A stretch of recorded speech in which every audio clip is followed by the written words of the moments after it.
Good morning everyone. I am lecturer. I am giving the information about the third semester subject fabric structure. In that fourth unit views. In earlier session we have discussed about the definition of the weaving, classification of the views and detailed study of the basic views, that is plain view and its variation and the twill view. Today's session is fifth session. Today we are going to discuss about the satin views. Satin view is similar to the twill view but generally uses from 5 to as many as 12 harnesses. It differs in appearance from twill view because the diagonal of the satin view is not visible. It is purposely interrupted in order to contribute to the flat, luster and smooth surface. So, satin view is also a basic view. But it is different from the plain and the twill view. It is similar to the twill view, but the diagonal effect.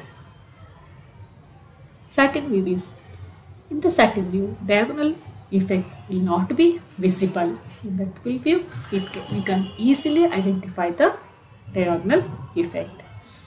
It is not visible on the satin weave fabrics. That is, it is purposely interrupted in order to contribute to the flat and the luster and smooth surface. See the images of the satin weave fabrics. They are similar to twill fabrics except that the floats are long and diagonal lines are not visible.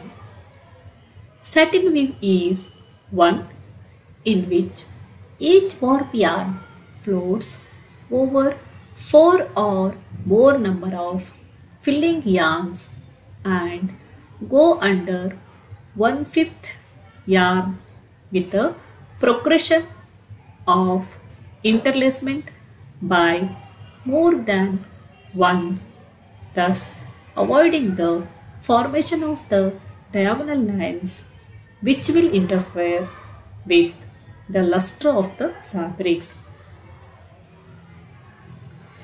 In this, even though the diagonal effect is not visible and it creates the luster effect and the smooth effect on the fabric, they are similar to the twill fabrics. Satin view, that is a float, that is the interlacement, more that a warp yarn floats over 4 or more number of filling yarns and goes with the 5th yarn with the progression of the interlacement by more than 1. This avoids the formation of the diagonal lines which interfere with the, which impacts the luster on the fabrics.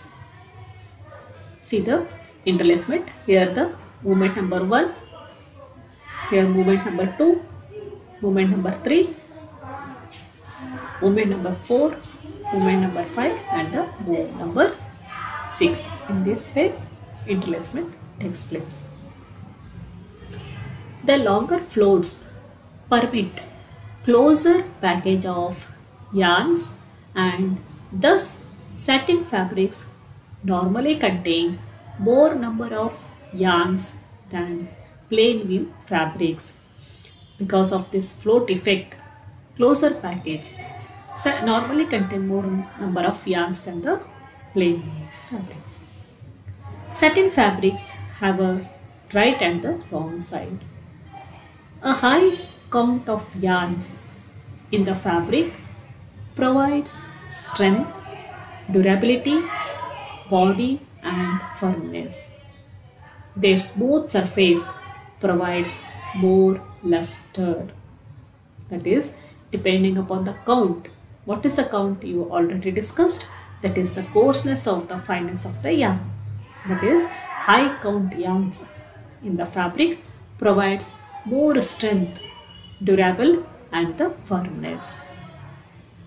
that smooth surface will provide the luster effect on that fabric. Low count fabrics are not durable and tend to ravel more because low count, the low that is a loosely twisted. Because of this, their strength will be less, not durable, and tend to travel more. Satin is a cloth that typically has a glossy surface and a dull back. So, by comparing the right and the wrong side, the right side, that is the glossy surface, that is the shining surface, and the dull effect of the back side, that is the wrong side. A satin is a warp dominated weaving technique that forms a minimum number of interlacing in a fabric. A satin woven fabric tends to have a high luster due to the large number of floats on the fabric. Because of this float effect only, the shining effect and the smoothness will appear on the satin fabric. That is the warp dominant or the weft dominant, that the weaving technique forms the minimum number of interlacement in the fabric. This float creates the luster or the shiny effect or the glossy effect. See, this is the float. See the shining effect of the glossy effect of the satin. Floats are mixed interlacing where the warp yarn lays on top of the weft yarn or vice versa.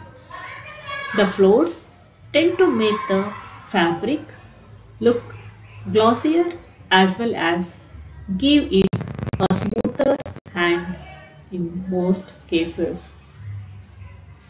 This type of view requires a minimum set of 5 warps and 5 wefts. Warp face satin is called satin. So, because of this long floats, that is the float effects, tend the fabric look, that is a glossier or the shining effect as well as the smooth. This type of the view requires minimum how many yarns? Warp, 5 and warps and the 5 weft, that is a minimum number 5. Warp face satin is called as the satin, that is the satin, and the other weft face satin is called as the satin, that is the variation of a satin is the satin. See the interlacement. Move number 3. This is the float. See the float. Because of this float effect, this floats effect minimum, you get the lustre effect of the glossy effect on the surface of that fabric.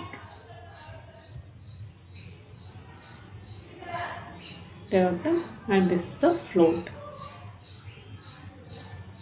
Satin view. Weft face satin is called satin. The filling yarn lies on the surface of the fabric as it passes regularly over and under warp yarns. The floats are consequently made up of the filling yarns and the lustre appears in the filling direction. The lustre appears in the filling direction almost. Filling yarn lies on the surface of the fabric. It passes regularly over and under the warp bands in the satin.